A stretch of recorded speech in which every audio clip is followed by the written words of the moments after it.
Hey, Huckster here. I want to bring Christians' attention to Darrell Myatt, 1963,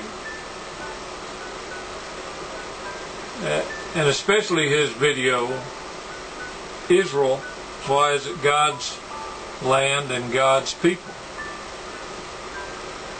Now you have to, that title, you have to agree with half of it. It is God's land. It has always been God's land. God is the title holder. Jesus is the heir to the land promises promised to Abraham. Of thy seed, Jesus Christ. But Darrell and many other Christians like him promote this violence that is going on between Israel and Palestine. It's very well documented exactly what's going on, and if you watch a few of my other videos of late with the title Israel or God's People, you'll see links to videos that explains this very well. In this video that I will link to Darrell, of course I'm going to link to another video there that describes a lot of what's been going on since 1948. But in Darrell's video, he goes through a portion of his video where he talks about how when a leader of a country stands up against this oppression, this occupation, this forcing of people to become suicide bombers because they have watched their families lose their land, their homes, and watched family members die. They have seen children die at the hands of the Israelis who are moving into the land that was divided by the UN in 1948. People like Darrell say that all that the Palestinians want to do is kill Jews. Well, I guarantee you, if somebody was coming into Darrell's land, his town, his state, his country, and taking away the land, tearing his house down, and building settlements for those people occupying that land, saying it was their land and they plan on being there for thousands of years to come. And in the process of taking this land, killing his loved ones, is Darrell going to say, well, it's God's plan? Or is Darrell going to stand up and fight against these people in any way he can, which is what the Palestinians are doing? I don't condone this violence, but I see how people are made to become that violent. When you're backed into a corner, you may do things that you might not normally do. But Darrell goes on in his video to say that any leader of a country or nation that goes against what Israel is doing over there today, much like what Jesus went against what Israel was doing in his day, Darrell pretty much says a curse will come on you.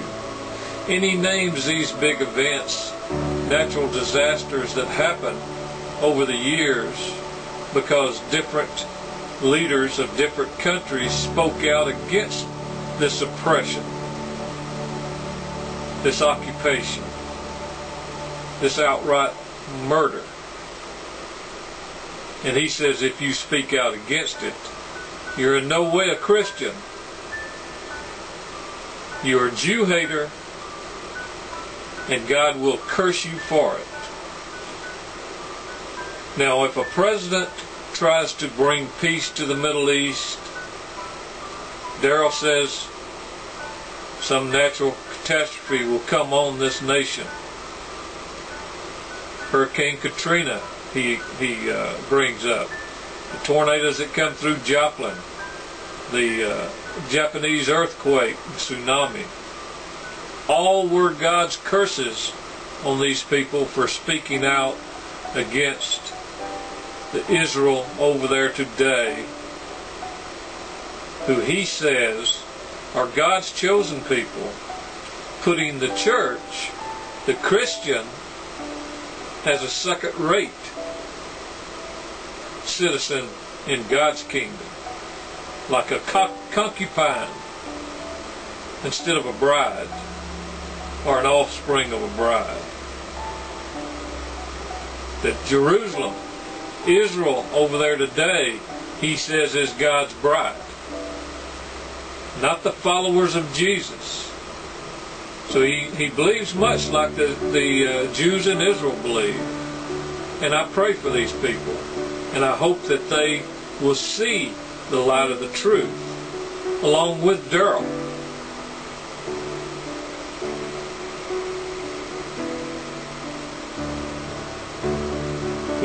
But when a leader of a country says something, Daryl tries to show within a few days how one of these natural catastrophes hits this country when their leaders speak out against Israel. Could it not? I mean, I don't believe in this to begin with, that God is pouring out his wrath because somebody's trying to bring peace to a part of a world.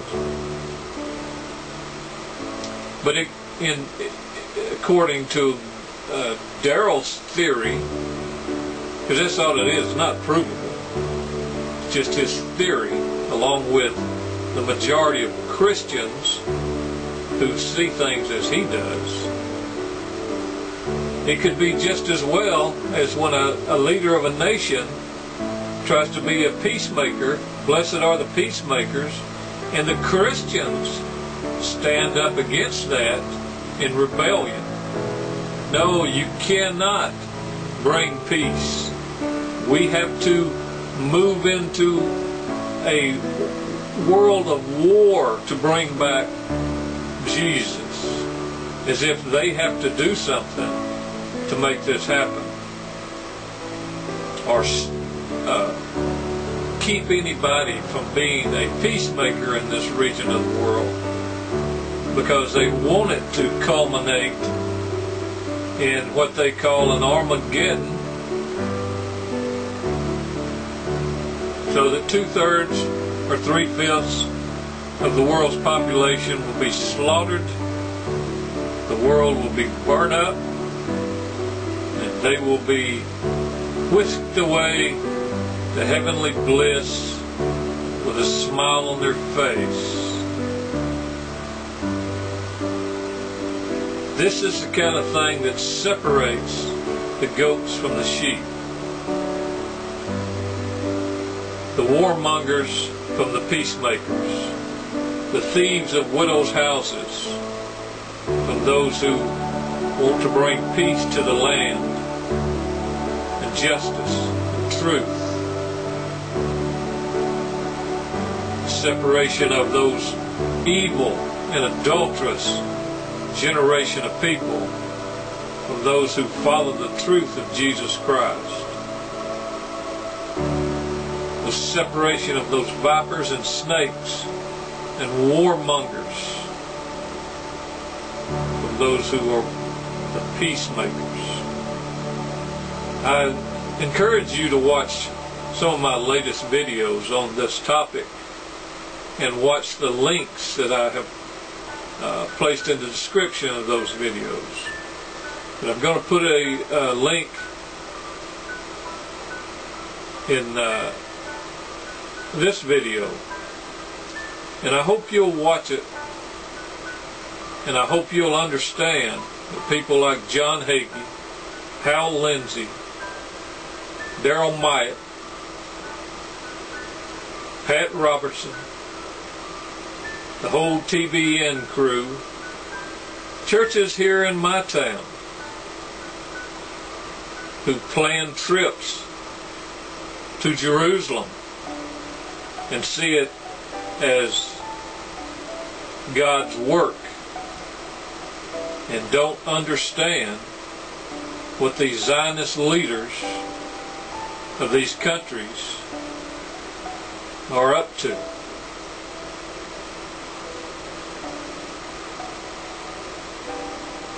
In Joshua 21:43, it tells of how God kept His promises.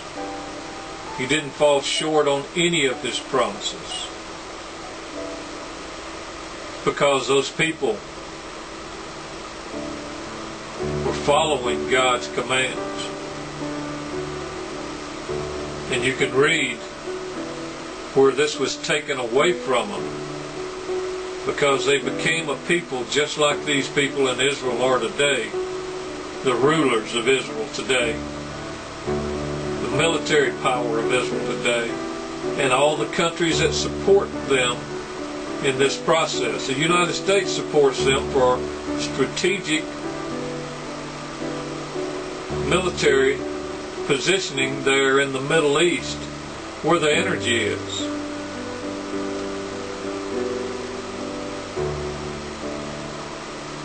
Israel is either the fourth or the fifth largest holder of nuclear weapons in the world. They're fourth in military power. And they are oppressing the Palestinians, who are not even on the chart of military power. But I'll put a link to Daryl's video, and I'll put a link to another video. I suggest you watch both of them. And as John Hagee says, it depends on which side of Israel you stand.